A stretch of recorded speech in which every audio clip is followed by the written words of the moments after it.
Bonjour, bonjour et encore un grand merci à tous d'être présents pour le quatrième podcast Papote Cric. Alors aujourd'hui, je vais vous inviter à découvrir un parcours d'une chercheuse fascinante. Elle explore la nourriture, les migrations et les cultures à travers un regard à la fois humain et sensible. On va parler ici de son travail, on va parler de ses rencontres qui sont hyper marquantes et de ce que finalement nos pratiques alimentaires, elles disent sur nous. Alors si vous êtes curieux de découvrir comment finalement nos assiettes, elles peuvent révéler bien plus que des saveurs, je vous conseille de rester avec nous, parce que c'est un voyage passionnant que je vous propose aujourd'hui en compagnie de Cécé Cabanier-Guégué. Eh bien écoute, let's go. Allez. Du coup, bonjour Cécé Cabanier-Guégué.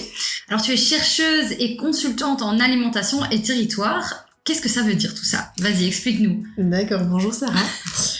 Qu'est-ce que ça veut dire? Eh bien, je me pose beaucoup de questions, ça commence par ça. Je me pose beaucoup de questions sur tout ce qui concerne en fait l'alimentation et les territoires et donc tout ce qui va un peu se mélanger parce que je pense pas qu'il y ait vraiment des scissions à faire. Quand j'y suis plutôt spécialisée là-dedans, c'est parce que mon focus, mon premier regard, il va vers ça. C'est ça, en tout cas, que je vais d'abord regarder, sur quoi je vais me poser des questions. Mais après ça, c'est à mettre en lien avec plein de choses. Ça va mettre en lien avec le monde du travail, avec du coup, avec les mouvements, comme les migrations, par exemple. Quel que soit le type de migration, évidemment. Et donc c'est tout ce monde-là qui m'intéresse, même aussi le monde de la restauration, le monde de l'alimentation dans toutes les institutions hospitalières ou bien médicalisées, ça m'intéresse aussi voilà, essayer de comprendre en fait comment est-ce que on construit les choses sans s'en apercevoir et quel impact en fait ça a sur les gens, sur les travailleurs, sur les bénéficiaires. Sur toute une série d'acteurs en fait et d'actrices sociales, voilà, qui sont là et ça m'intéresse, je pense aussi beaucoup parce que c'est un geste du quotidien. Et donc c'est aussi ça sans doute que je suis amenée un peu à regarder en permanence plein de choses parce qu'en fait tous les jours on mange et donc c'est pas comme si je m'intéressais je sais pas moi aux girafes. Je dirais les girafes, il faudrait que j'aille les voir pour penser à elles. Par exemple l'alimentation, c'est voilà, dès le matin on mange. Les enfants mangent et donc dès le matin il y a des choses à observer et ça c'est toujours en fait intéressant, je trouve. Et donc tu dis tu es consultante, mais ça je comprends pas très bien. En fait consultante, on dit consultant, c'est quand on travaille par mission. Donc on travaille par mission pour une entreprise ou bien une institution ou bien une ASBL. On fait une mission qui est ponctuelle, qui est liée à une thématique, à une problématique à analyser, que ce soit en termes législatifs par exemple. Il y a eu un groupement, une association qui me demandait comment est-ce qu'on pourrait amener un changement dans une législation, ou en tout cas avoir un regard critique en tout cas sur ça, sur les législations qui existaient par rapport à des pratiques professionnelles. Donc ça peut être un peu de tout ordre, mais en tout cas la consultance, c'est surtout le fait d'être toujours indépendante et de travailler vraiment par mission pour une organisation, un particulier, un restaurateur aussi, un restaurant aussi, une fois pour laquelle j'ai travaillé aussi. Voilà, ça me permet d'être en fait assez diversifiée dans mes tâches. Polyvalente. Voilà, polyvalente. Mais tu es aussi anthropologue. Alors pour le commun des mortels, c'est quoi l'anthropologie? Quelle belle question. Donc je dirais que d'un point de vue purement étymologique, on dirait anthropologie, c'est l'étude en fait de l'être humain. On pourrait juste dire ça. Mais donc je pense c'est beaucoup plus large que ça. C'est l'étude en fait de tout ce qui va se rapporter à l'humain, qui va le toucher. Donc ça peut être, je prenais par exemple l'exemple de la girafe, ça pourrait être l'étude en fait de la girafe, parce que la girafe, on va peut-être la mettre aussi en lien avec l'être humain. Qu'est-ce qui se passe en fait entre les deux, entre ces deux acteurs-là sur la planète par exemple. Et donc c'est vraiment étudier les relations, donc les interactions, les mouvements, pour essayer de comprendre en fait ce qui se passe en fait entre des entités. J'ai pas envie de dire le mot individu parce que c'est pas que des individus, c'est des entités. Ça peut être aussi entre un objet et des personnes. Donc c'est pas nécessairement entre un monde vivant et un autre, et aussi entre un monde qui est peut-être plus inerte, qui paraît en tout cas plus inerte, et un monde qui est vivant. Mais en tout cas, ça va tourner autour de l'être humain. Il y aura l'être humain qui va tôt ou tard intervenir là dans la recherche, puisqu'on est bien dans l'anthropo, qui parle bien quand même d'humanité aussi, qui parle d'humain. Ok. Et parce que tu viens de le dire, c'est quand même c'est pas spécialement, c'est pas commun comme sujet. Enfin, moi, voilà, quand je t'ai rencontré, je me suis dit, mais qui travaille là-dessus? Je connaissais personne qui avait déjà travaillé là-dessus, donc je me dis, ben, voilà, on est dans quelque chose qui est pas du tout commun. Et pourtant, ben, on est dans quelque chose qui est vital. Oui. Manger, comme tu le dis, on le fait tous les matins. Enfin, en tout cas, Oui. en majorité. On mange tout au long de la journée, ça nous permet de nous nourrir, ça nous permet d'avancer, etc. Et du coup, ben, en fait, pourquoi en fait t'as choisi ce thème? Pourquoi ça t'a attiré? Pourquoi tu t'es dit un jour, voilà, moi je veux réfléchir à l'alimentation? Mais en fait, ça remonte à super longtemps. Donc, j'ai pas fait ça tout de suite, mais ça remonte à super longtemps. Quand j'étais à l'UNIF à l'époque en criminologie, je me souviens que j'avais un cours de biologie en lien avec les sciences sociales. Et là, c'était un peu comme comme une espèce de révélation, là. Un peu comme quelqu'un qui se dit, ah, ça, j'ai vraiment envie de continuer, en tout cas, à me poser des questions sur ça. J'avais eu un tout petit chapitre qui était un chapitre, en fait, que le prof avait écrit en disant, ça, c'est juste une ébauche, d'ailleurs. C'était une ébauche du cours. C'était même pas le syllabus en lui-même. Mais en fait, moi, j'avais mis le focus sur ça. Donc je me souviens que, le focus en tout cas au niveau géré, ça m'avait beaucoup intéressé et j'irais presque même un peu le mot bouleversé en fait, de découvrir toute une partie aussi même de la biologie qui s'intéressait à ok, voilà ce qu'on mange, voilà ce que certaines populations mangent, mais qu'est-ce qu'il y a comme lien à faire en fait avec la société en elle-même, qu'est-ce qui est en lien, qu'est-ce qui est à penser. À l'époque le sujet parlait notamment de la nourriture végétarienne et de comment en fait bien notamment manger des protéines. On était dans les questions des acides aminés. Et donc, c'était d'analyser, en fait, des comportements alimentaires dont on pourrait, vu d'ici, dire qu'ils sont basiques ou que sais-je, alors qu'en fait, c'était très cohérent aussi. Puis, c'était la cohérence des personnes, surtout parce que c'est pas un jugement. Mais donc, c'était super intéressant de se dire, en fait, il y a d'autres façons de manger que la mienne, que ce que j'ai appris, parce qu'à l'époque, j'avais à 22 ans, quelque chose comme ça. Et donc, c'était vraiment c'était vraiment une découverte de se dire, en fait, ouais, ok, il y a d'autres choses, en fait, il y a d'autres façons de manger qui sont tout à fait aussi pertinentes que la mienne. Alors oui, j'avais déjà ça un petit peu en tête, puisque bien, je suis métisse. Donc j'ai un papa qui est d'origine burundaise, qui est décédé maintenant, et une maman donc qui est d'origine belge, tournaisienne, donc du Hainaut. Et donc c'est clair qu'on a déjà eu l'habitude de manger de façon plutôt métissée aussi, je dirais, à la maison. Donc il y a toujours des choses qui m'ont aussi un peu titillé, un peu questionné. Tiens, nous mange ça, mes amis mangent pas ça, etc. Et puis là, c'est plutôt arrivé comme quelque chose de plutôt théorique. Et là, je me dis, ah ouais, en fait, il y a des gens qui étudient ça. Et bon, là, c'était dans la partie bio, en lien avec les sciences sociales, mais ça avait déjà, en tout cas, suscité chez moi une certaine accroche. Et donc, pendant un certain temps, je sais que parfois, mes sœurs, etc., me disaient, mais tu vas faire diététique, etc. Et je dis, non, parce que ça, c'est pas pour moi. Je veux pas ça, en fait. Je suis pas dans cette question-là. Et puis voilà, il a fallu un peu longtemps que je chemine pour trouver, l'ancrage théorique pour me permettre d'aller plus loin. Ok. Et donc on est d'accord que dans l'anthropologie, il y a un travail de terrain à faire. Est-ce que tu sais, est-ce que tu sais nous expliquer un petit peu, en fait, en quoi il a consisté ton travail de terrain? Comment ça s'est passé? Enfin voilà, comment tu as prospecté? Enfin voilà, la période. Est-ce que tu es encore dedans? Enfin voilà, comment ça se passe concrètement? Donc j'ai fait plusieurs recherches. Donc là, ici, je suis dans une autre recherche. Mais si tu parles de la recherche de 2021, pour laquelle dans le contexte dans lequel on s'était rencontrés toutes les deux, donc celle-là date de 2021.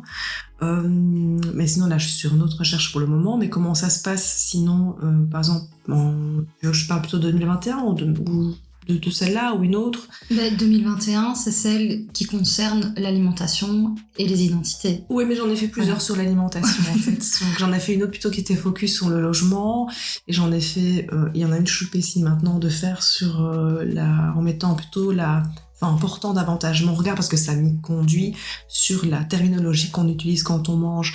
Et donc, en fait, je pourrais parler de ces trois recherches-là, en fait, du point commun qu'elles ont, si tu veux, c'est quand tu dis, comment est-ce qu'on démarre sur un terrain. Le démarrage, il va se faire, je pense, par rapport à ce qu'on observe d'abord, parce qu'en anthropologie, la particularité, c'est que on va observer, on va participer à quelque chose, Et c'est à un certain moment donné, à force de prendre des notes et puis d'observer ce qui se passe, qu'on va se dire « Ah tiens, il y a quelque chose là que j'ai envie de creuser parce qu'il y a cette petite chose là que j'aperçois ou que je ressens, un truc qui est peut-être soit pas commun ou peut-être très commun, mais j'ai envie de creuser parce qu'il y a quelque chose qui m'interpelle. Je ne sais pas spécialement quoi au départ, mais il y a quelque chose qui m'interpelle ou quelque chose qui est fait par les acteurs de terrain. Peut-être que c'est un geste qui est répété tout le temps, peut-être que ce sont des mots qui sont utilisés à la place d'autres, ou bien certains mots sont utilisés par des personnes et puis un autre groupe utilise un autre terme pour parler la même chose. Et donc c'est un peu comme ça que ça va se faire. C'est vraiment un cheminement, c'est une méthode qui est inductive, une méthode de terrain, donc c'est vraiment, on observe, on participe, et le sujet il se construit petit à petit. On ne sait pas arriver sur un terrain en anthropo, en tout cas à ma connaissance, en tout cas moi je ne peux pas arriver sur un terrain en anthropo en me disant bon ben en fait je vais venir avec une hypothèse et je vais voir si ça marche ou pas. Non, ça serait plutôt une démarche en sociologie, c'est ce que en criminaux aussi on faisait davantage, mais ici on n'est pas dans ça. Et ce qui est intéressant du coup, c'est que ça permet vraiment d'avoir une observation qui est très très fine et très sensible. Après ça, chacun choisit un peu sa façon de travailler. Mais moi, ça me permet d'avoir une approche peut-être qui est plus sensible et d'être attentive à des petits détails. Et ces détails, ben, ça fait partie du quotidien de personnes ou d'autres entités. Et c'est peut-être là-dedans, en fait, qu'il y a des choses, des réflexions, des réponses, en tout cas des choses à expliquer, à montrer. C'est plus en tout cas une science du comment d'abord, comment quelque chose est fait, que du pourquoi en fait. Il n'y a pas d'abord cette hypothèse, etc. Tiens, pourquoi est-ce qu'on va répondre à ça? Non, c'est plutôt tiens, comment est-ce que ça se passe? C'est une démarche qui est plus ethnographique, une démarche de description avant tout, et puis il y a évidemment une démarche d'analyse. Sinon... ce serait pas, je vais pas dire que ce serait moins intéressant, mais c'est aussi intéressant de faire l'analyse aussi de ce qui est récolté comme données pour essayer de mettre ça en lien avec d'autres études et des réflexions purement théoriques aussi, et voir si des choses se tiennent ou si en fait bien c'est différent de ce qu'on lit habituellement et qu'en fait ben, ce qu'on a pensé toujours être une espèce de vérité admise, ben, ça reste une construction sociale. C'est un peu toujours un peu ça. C'est déjà ce qu'on faisait en criminologie aussi, hein, c'est se rendre compte que notre monde, il est surtout d'abord construit, quoi. Et l'anthropo permet vraiment d'aller chercher dans la finesse, dans les petits détails, c'est cette construction, quoi. Et justement, c'est tellement fascinant ce que tu racontes. Le moment compliment. Pour revenir sur cette étude justement que tu as faite en 2021, qui est celle, c'est un petit peu autour de ça qu'on s'était rencontrés la première fois. Tu sais justement nous en dire plus sur ce comment, du coup qu'est-ce que finalement t'as découvert entre guillemets dans ce cadre-là? Oui, eh bien donc là j'ai fait une étude pour, en fait je m'intéressais à des jeunes, à des étudiants. Par exemple, en l'occurrence, je m'étais dit, tiens, je vais essayer je m'intéresse à des étudiants burundais. Et en fait, par exemple, c'est pas du tout passé comme ça. Finalement, des étudiants camerounais, en fait, que j'ai eu l'occasion de rencontrer. Donc, tu vois, donc c'est déjà ça. Voilà, tu fais que le terrain qui est là, et tu essaies de comprendre aussi pourquoi ce sont des étudiants camerounais qui sont là face à toi et peut-être pas ceux que tu avais en fait pensé par rapport au lieu où tu te trouves. Et donc là, l'idée, c'était de décrire un peu comment eux se nourrissaient en tant qu'étudiants, sachant qu'en 2021, on est juste dans la période en fait post-Covid. Et donc en fait, l'étude de 2021, moi je l'ai démarrée déjà un peu avant, plutôt 2020. Et donc c'était super intéressant de voir un peu ce qui se passe dans des côtes, dans des appartements, dans des endroits où on ne va pas spécialement rentrer, et surtout dans cette période de Covid avec cette distance physique à respecter, de voir aussi qu'est-ce qui est à mettre en lien avec l'alimentation, parce que pour pouvoir notamment avoir un plat dans son assiette, il y a tout un cheminement avant en fait, il y a tout un cheminement avant à mettre en place. Et donc là en l'occurrence aussi de comprendre que pour pouvoir amener un aliment qu'on aime dans son assiette, il faut avoir un job par exemple, il faut avoir des revenus aussi, pouvoir se le payer. Et puis c'était aussi du coup fort intéressant de découvrir comment des personnes qui étaient donc en Belgique dans le cadre de leurs études parvenait à faire un lien avec une famille, par exemple, qui était restée notamment au pays, ou soit parfois des enfants, des parents, des frères, des sœurs, des amis, à travers l'alimentation, en fait, à travers l'odeur, à travers le goût. Et donc, c'était le choix, en fait, aussi d'aliments plus que d'autres, pour en tout cas pouvoir se reconstruire et garder vraiment un lien symbolique avec le pays de vie, en tout cas avant d'être en Belgique. Ce qui était aussi intéressant, c'était de pouvoir en fait décrire comment ces gens étaient blessés en fait aussi par une alimentation ici qui était parfois entre guillemets imposée ou critiquée. Donc imposée dans le sens où il y a un type d'aliment qui est disponible en fait dans un étal, dans un supermarché. C'est en ça que je parle d'imposition, puisque on reste sur un territoire X, avec des aliments qui sont là dans des commerces, avec des prix aussi qui vont pouvoir en fait faire qu'on a accès ou qu'on n'a pas accepté certains aliments. Ça, c'était vraiment intéressant, et de voir aussi certains aliments qui posaient problème, en fait, principalement en termes d'odeur. Et donc, d'un côté, ce qui était intéressant de voir, c'est comment les personnes parvenaient parfois à bricoler, à s'en sortir, pour en tout cas pouvoir avoir un peu de rappel quand même, mais aussi parfois de voir comment les gens, du coup, devaient composer autrement et dire, j'abandonne ça, ou bien, c'est quand je rentrerai dans 2 ans, en fait, au Cameroun, que là, je mangerai en permanence certains plats dont j'ai besoin pendant peut-être 1 mois. Je ferai un peu le plein de ça. Et comme ça, après ça, je peux revenir étudier, finir mon année en Belgique. Et j'ai eu un peu ma dose, en fait, de ce qui fait que ce que je suis, quoi. Et donc, ce côté aussi... bricolage est intéressant parce que ça montre aussi toutes les ressources que les personnes ont. Et donc, comment les personnes, du coup, font pour vivre en restant, en essayant de rester, je dirais, en état, en fait, de fonctionner, avoir assez d'énergie pour suivre les cours, assumer les examens, etc. Mais je trouve ça vraiment intéressant de voir tout ce qui était déployé, mais aussi des difficultés, en fait, dans lesquelles ils étaient plongés. Ouais, et du coup, comme tu dis, tu as rencontré beaucoup de personnes qui ont dû adapter finalement leur manière de manger. Est-ce qu'il y a une rencontre qui t'a particulièrement marquée ? Oui, je dirais qu'il y en a plusieurs, en fait. Donc, il y a plusieurs rencontres qui m'ont marquée. Il y en a plusieurs, en fait. J'ai en tête notamment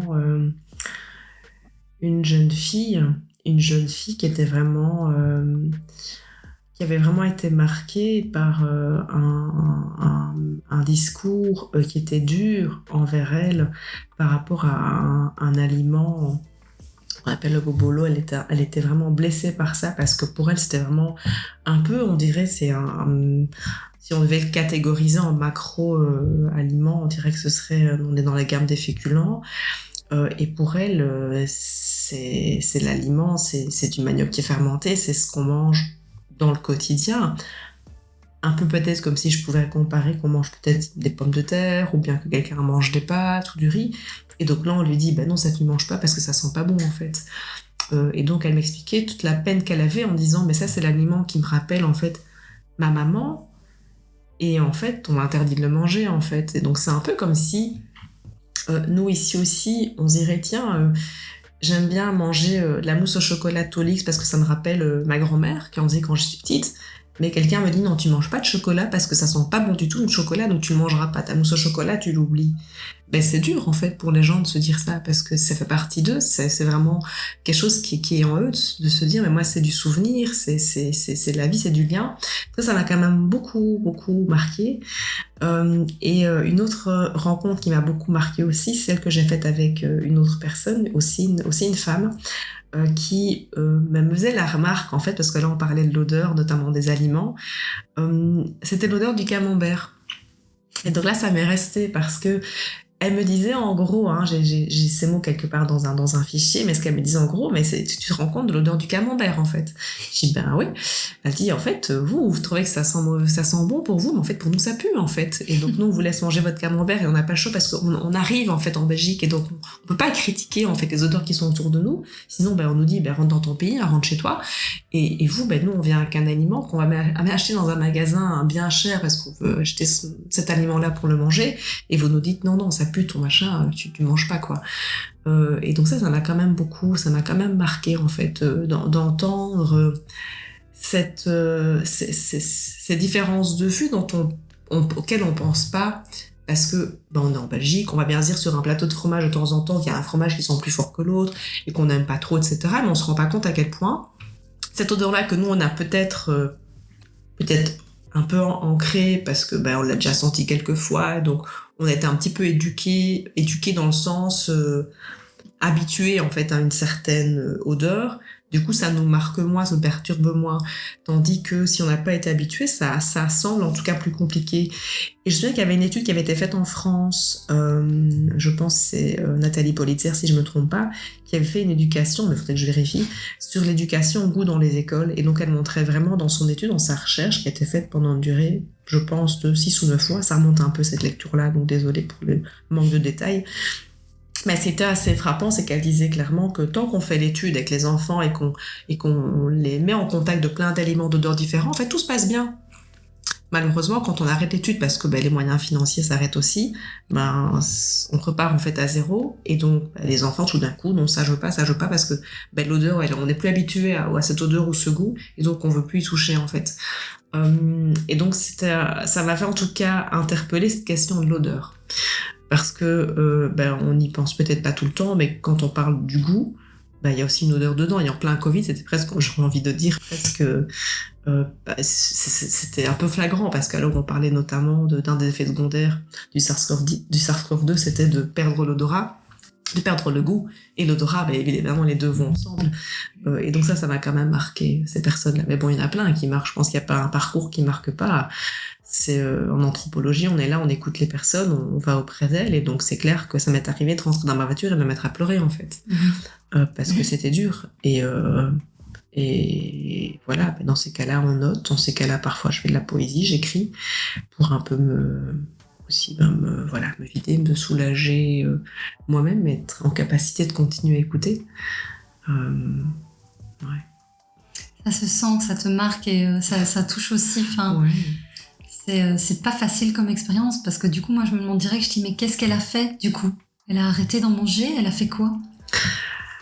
En fait, cette fille-là, elle m'a dit clairement, elle arrête d'en manger en fait en étant en Belgique. Voilà, elle a dit c'est trop dur parce que être confrontée à quelque chose qu'on aime et puis recevoir vraiment des lettres d'insultes dans sa boîte aux lettres en disant que ça sent mauvais dans l'immeuble, etc. C'est pas facile.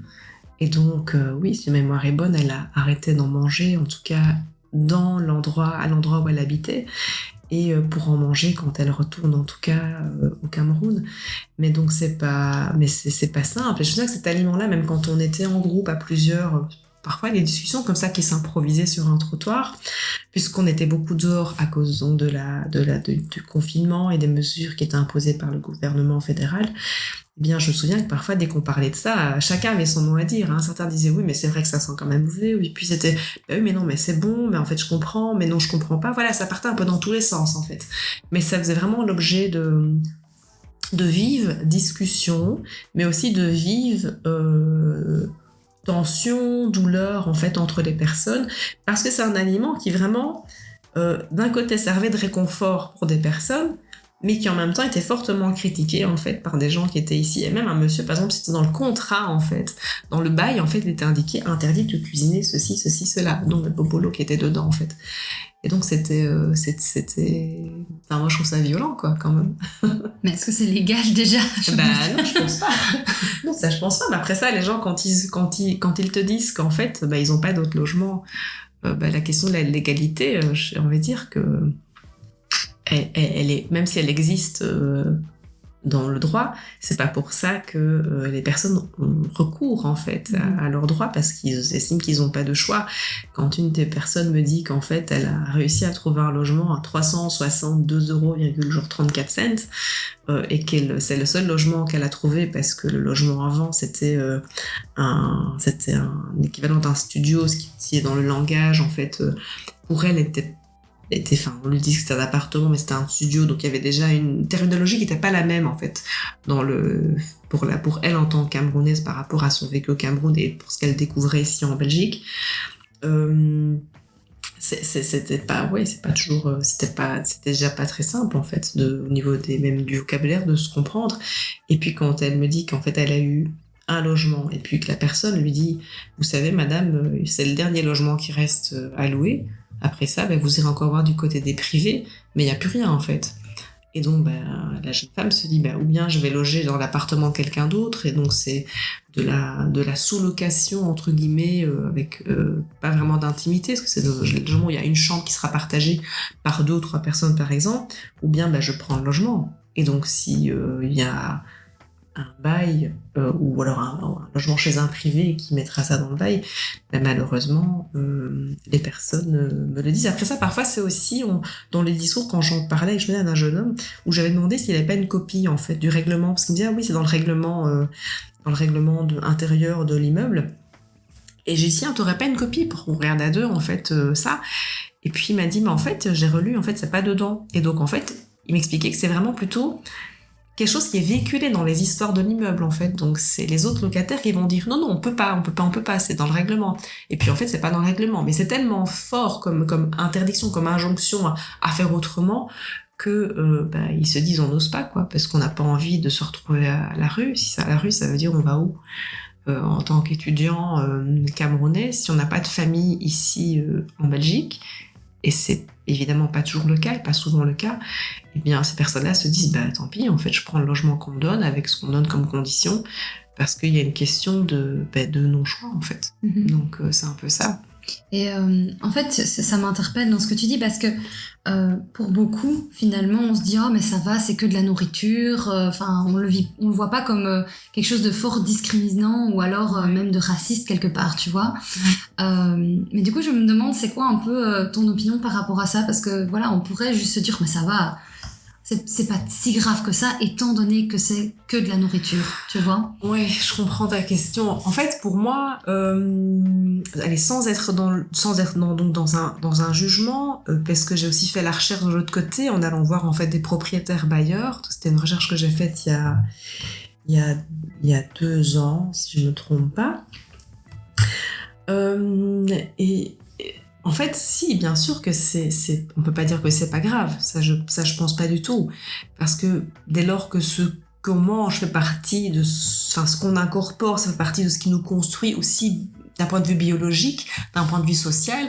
Mais pour moi, c'est vraiment important de pouvoir comprendre ce que l'autre, en fait, a besoin de manger pour se sentir lui. C'est un peu comme si on dirait, si on venait à dire en fait à quelqu'un qui part habiter, je sais pas moi, au Sénégal ou bien en Chine ou n'importe où ailleurs, là-bas t'auras pas de chocolat, t'en achètes pas quoi. Voilà, t'oublies ton chocolat, on n'en fait pas, et tu viens pas avec ton chocolat depuis la Belgique non plus, ton chocolat t'en mangeras que quand tu rentres quoi. Moi je pourrais aussi comparer à ça en fait, parce que cette odeur-là pourrait nous plaire à nous, mais pourrait ne pas plaire à quelqu'un d'autre non plus. Et donc là, ce serait intéressant de savoir comment les gens se sentiraient si on leur disait ça, par exemple. Ou ce soit les chocolats ou autre chose, ça peut être des pâtes à la sauce tomate ou bien de l'ail, par exemple. Donc je trouve ça violent. Après ça, c'est intéressant aussi d'essayer de comprendre en fait ce qui se passe du côté des propriétaires bailleurs, d'essayer de comprendre les difficultés, de comprendre en fait comment eux vivent ça, pour après ça essayer de comprendre des 2 côtés, ce que chacun ressent, ce que chacun vit, comment il le vit, pour sans doute quand même essayer de remettre du lien en fait entre les personnes, tout en ayant conscience en fait de ces différents points de vue, parce que les intérêts évidemment sont pas les mêmes. Il y en a un qui veut avoir un locataire et avoir un revenu locatif pour payer et rembourser son prêt ou que sais-je, en tout cas par rapport à son bien. Et puis à l'autre, il veut avoir un logement pour être logé, donc c'est aussi un peu logique. Mais donc les intérêts sont pas les mêmes. Et donc ce qui est intéressant, c'est de s'intéresser aussi à l'histoire, je pense aussi des propriétaires bailleurs, parce que peut-être qu'il y a des choses en fait qui ne vont pas dans la législation non plus, dans les assurances, etc. Des choses qui n'existent pas parce qu'on n'en tient pas compte. Voilà, je suis pas là pour faire, je suis pas du tout, je suis pas membre d'un syndicat de propriétaires bailleurs, hein, mais l'étude faite avec notamment une autre association et avec une autre chercheuse, avec Béatrice Bossiart, et ça a permis de mettre aussi en évidence aussi des points intéressants à comprendre et à décrire sur qu'est-ce qui se passe en fait du côté des propriétaires bailleurs, pourquoi est-ce qu'il y a ces injonctions ou ces interdictions. Et après ça, c'est dans un autre registre, en fonction des demandes, est-ce qu'il y a des recommandations possibles à émettre par rapport à l'analyse en fait qui est faite. Mais là, en l'état, par exemple, allez, je reprends l'exemple en fait là de l'étude de 2020-2021, ce qui était flagrant qui ressortait, et là c'était sans ayant vu les propriétaires bailleurs, c'était la discussion que j'avais avec uniquement des locataires qui me disaient on est quand même fortement embêtés, en fait nos logements ils sont assez exigus, voilà, c'est comme ça avec ça, c'était pas ça qui mettait qui critiquait, ce qui critiquait c'était de dire en fait il n'y a pas de hotte. Donc on est dans des logements et il n'y a pas de hotte. Et donc, on nous critique des odeurs par rapport aux odeurs qu'on véhicule sur nous, dans le hall d'entrée, dans la cage escalier au 2e étage, etc. Mais il n'y a pas de hotte dans les cuisines. Enfin, dans la cuisine. Donc, et parfois, la cuisine, elle est au milieu, je dirais, de la chambre, parce que ce sont plutôt des studios. Et donc, la cuisine, elle est à côté du porte-manteau. La cuisinière est à côté du porte-manteau. Du linge qui est dans une armoire sur une étagère, des draps, de tout. Donc, l'odeur, en fait, elle est libre. Hein. L'odeur, elle va pas dire « Oh, je vais m'arrêter là, parce que là, il y a un vêtement, donc là, je vais pas toucher. » Mon odeur, elle fonctionne pas comme ça. Hein. Les molécules, elles sont libres. Et donc ça, c'était quand même aussi intéressant, après ça, de se dire « Mais tiens,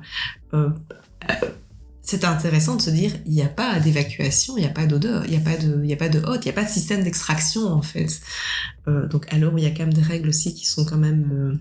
qui existent aussi quand même au niveau des logements. Mais là, c'était des questions aussi à se poser par rapport à ça. Tiens, pourquoi est-ce que dans certains logements, même, je dirais, à destination d'un public tel que des étudiants universitaires, eh bien, il n'y a pas d'extraction pour la cuisine.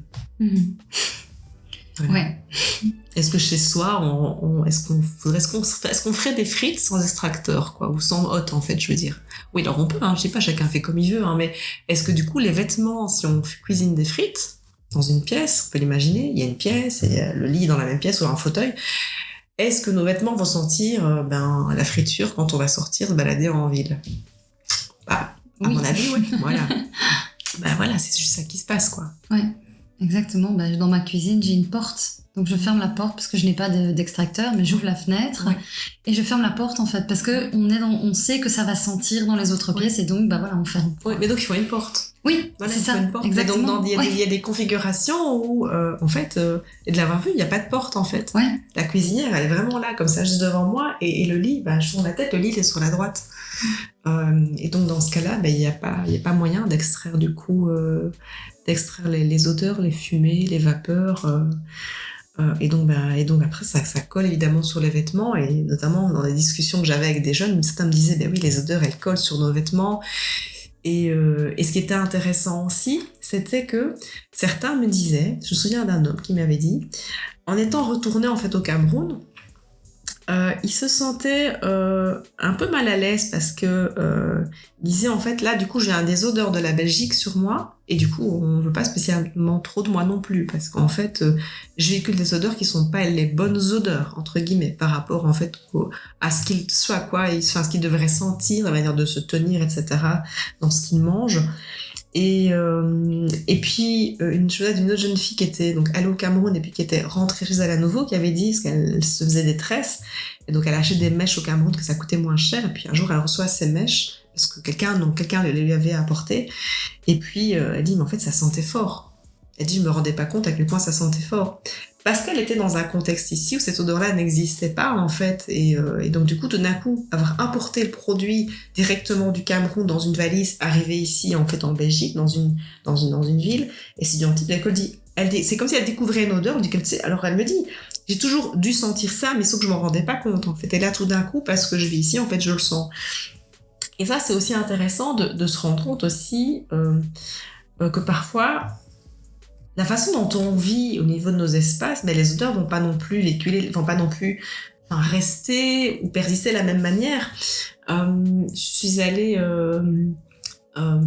faire un début de terrain, mais que j'ai juste en fait ouvert, je prendrai peut-être un jour au Sénégal, l'été passé, pour essayer de comprendre certaines choses. Et en fait, là, quand on voit évidemment que les cuisines sont notamment parfois dehors, ou en tout cas, il n'y a pas nécessairement de fenêtres avec des vitres comme chez nous, en fait, il n'y a pas d'odeur. On sent pas, en fait.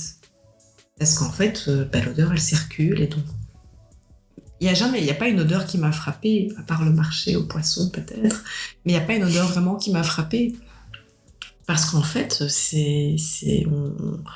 on est tellement tout le temps dehors en permanence qu'on ne sent pas. Je me suis rendu compte aussi d'une chose, donc pour l'instant, donc moi je fais une recherche en Afrique australe, et j'aime bien utiliser en fait une petite boîte là pour mettre d'huile essentielle, un petit diffuseur, et j'en avais un là-bas parce qu'en Belgique j'utilisais ça chez moi aussi.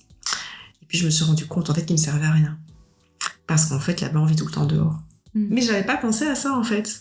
Là, j'avais pas, et c'est comme ça aussi, donc c'est aussi par des gestes du quotidien que parfois je me repose des questions sur les recherches que je fais. Tout d'un coup je fais un geste et je me dis, et là tout d'un coup je me dis, ok, en fait ça ne sert à rien mon truc ici, parce qu'en fait on le sent pas, même pas. On sent pas le parfum que je vais dans la pièce, parce qu'en fait tout est ouvert.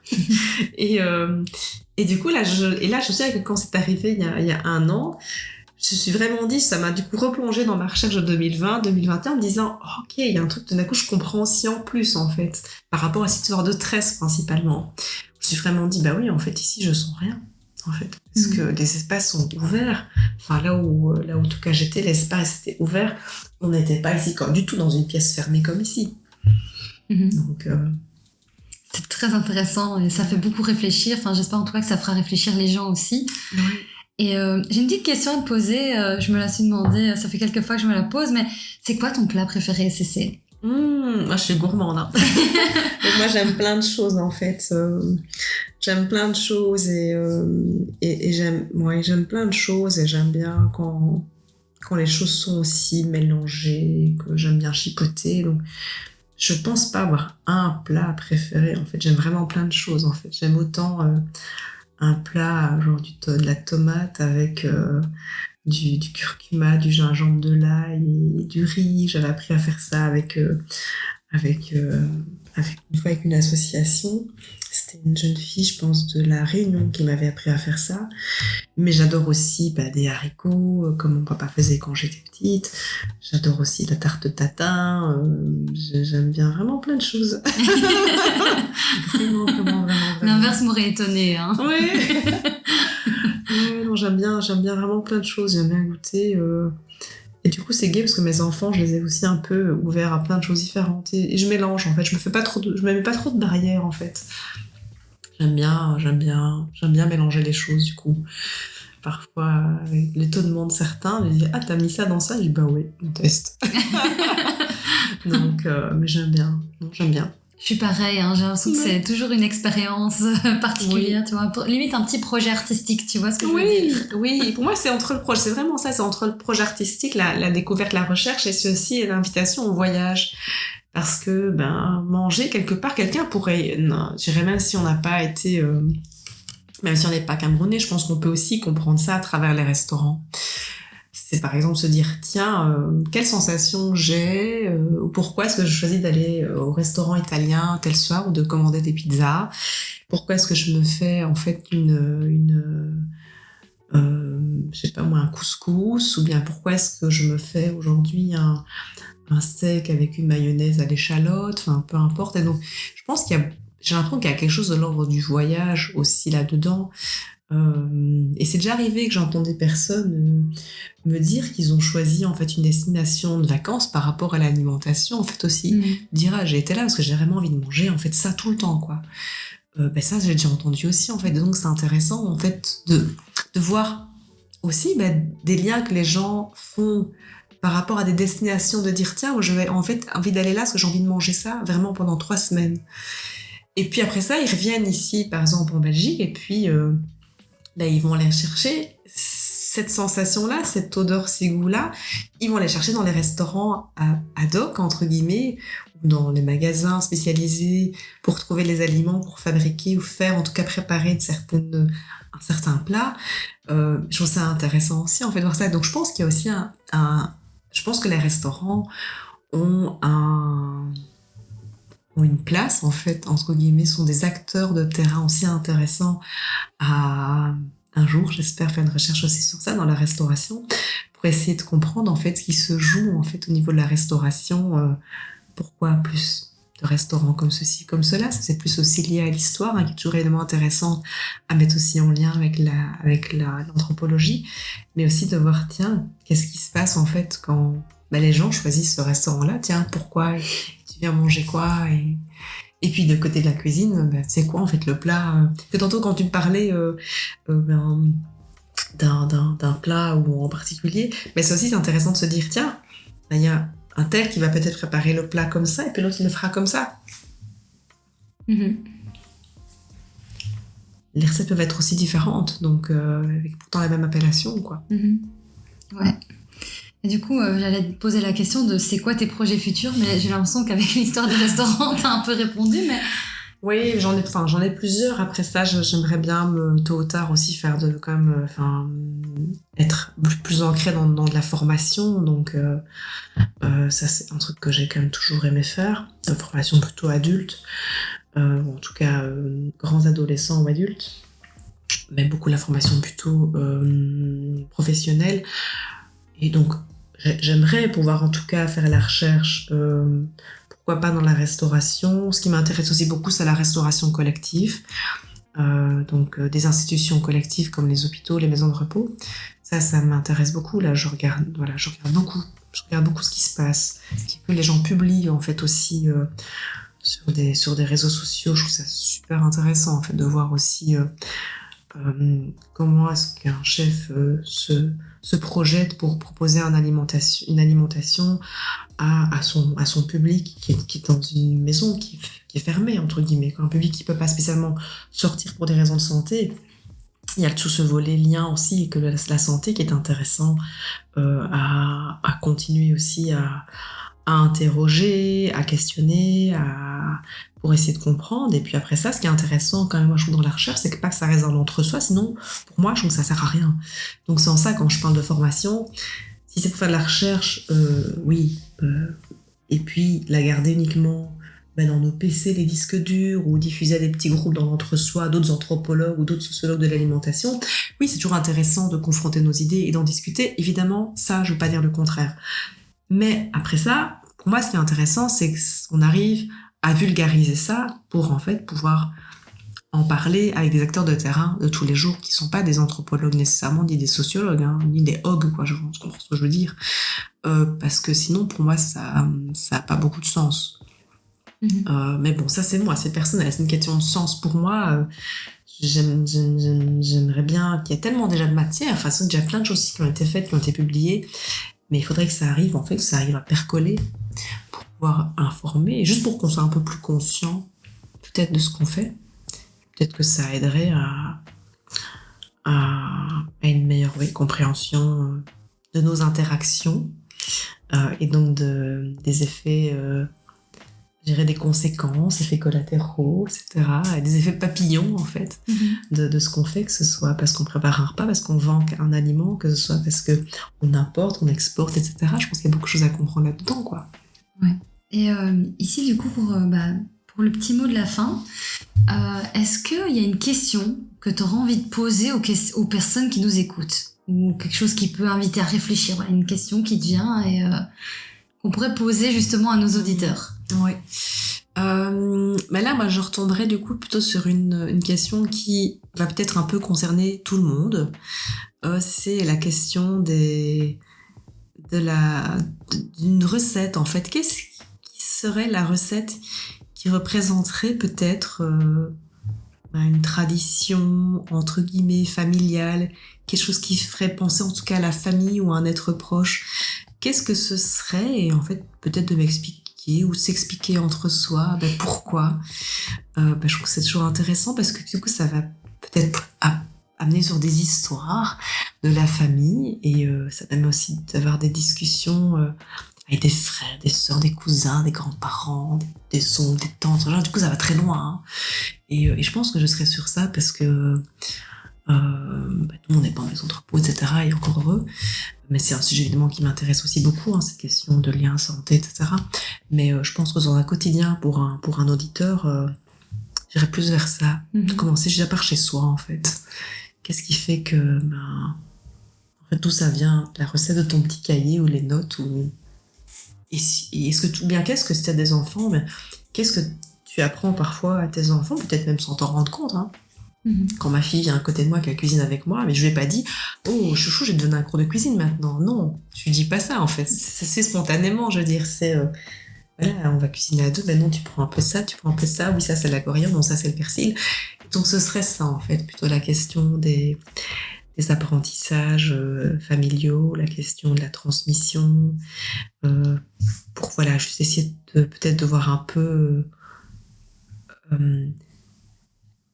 pas d'où on vient uniquement en termes en fait de filiation, de racines, mais aussi en fait d'où on vient, tout ce qui a percolé jusqu'à nous. C'est un peu ce que Édouard Glissant, moi j'avoue que j'adore cet auteur-là, ce poète-là, qui est un philosophe, qui a écrit quelque chose sur l'identité rhizome, où pour lui quand on se construit, en fait on se construit aussi par tout ce qu'on touche, en fait vraiment comme un rhizome qui va épuiser dans la terre au fur et à mesure son alimentation, hein, pour pouvoir en fait grandir, mais c'est un peu ça.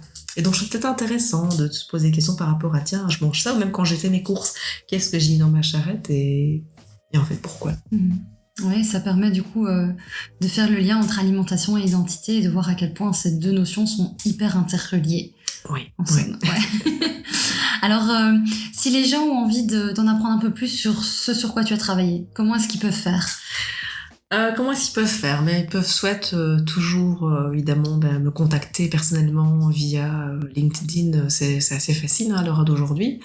Je réponds à tous les messages que je reçois. Ça peut être aussi, j'ai une page internet, mais j'avoue que je la mets pas beaucoup, elle est pas vraiment à jour, hein, culturealimentaire.be, mais je vais reprendre ça en main dès que j'aurai un tout petit peu plus de temps et ça va arriver dans les prochains mois. C'est culturealimentaire.be, c'est oui, ça? Oui, c'est ça. Ok, c'est ça, au pluriel ou au singulier? Au pluriel, oui. Au pluriel, ok. Voilà, donc je pense que ce serait comme ça, par exemple. Okay. En écoutant le podcast d'aujourd'hui aussi évidemment et puis quand il y a une conférence, une réunion, que sais-je, faut pas hésiter non plus à venir pour discuter et se rencontrer. Ok, un grand merci Cécile. Merci aussi Sarah, merci beaucoup.